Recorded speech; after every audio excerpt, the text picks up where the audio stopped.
तुला अडचण ऐकायची आहे ना?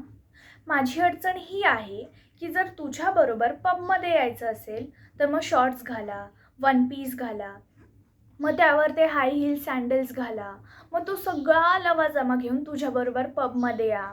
ते सगळं घालून तुझ्यासमोर नाचा. नाचताना मी अनकम्फर्टेबल आणि मी ज्या कपड्यात कम्फर्टेबल आहे ते जर घालून आले तर तू ऑकवर्ड. का? तर असे कपडे घालून पबमध्ये कोणीच येत नाही. मला जर एवढीच नाचायची हौस असेल ना, तर मी नवरात्रात नाचेन किंवा गणपतीत नाचेन किंवा माझ्या मैत्रिणीच्या लग्नात नाचेन, पण माझ्या कम्फर्ट झोननुसार.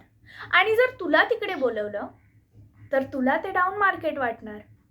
पण एखाद्या मित्रासोबत रात्रभर दारू पीत हिंडलेलं चालतं.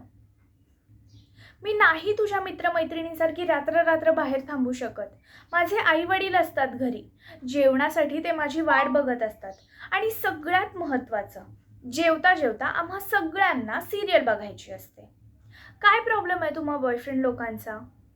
प्रेमाच्या नावाखाली भर रस्त्यात खांद्यावर हात टाकून चाललेलं चालतं, पण तेच जर आम्ही तुमच्या मित्रांसमोर तुमचा हात जरी पकडला तर तुमच्या अंगात जाकीर खान येतो आणि तुमचा सक्त लोंढा बनतो. फोनवरती 100 वेळा I love you, I love you, I love you म्हटलं तर आय लव्ह यू टू एवढं बोलायला तुमची फाटते. का? तर ऑफिसमध्ये बाजूला मित्र बसलाय, बॉस समोरच उभा आहे. पण तेच जर एखाद्या मित्राने 90 पाजली तर फेसबुक, व्हॉट्सॲप, ट्विटर सगळीकडे दोस्ती यारीचे नको नको ते स्टेटस. परवा काय टाकलं होतंस?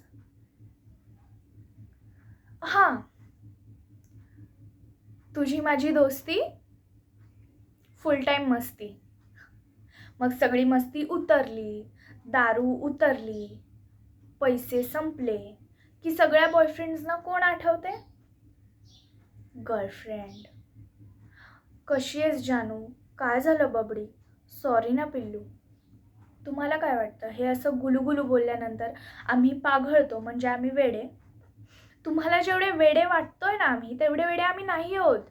अरे बाकीच्या मुलांना जाऊन विचार, त्यांच्या गर्लफ्रेंडचे किती नखरे असतात.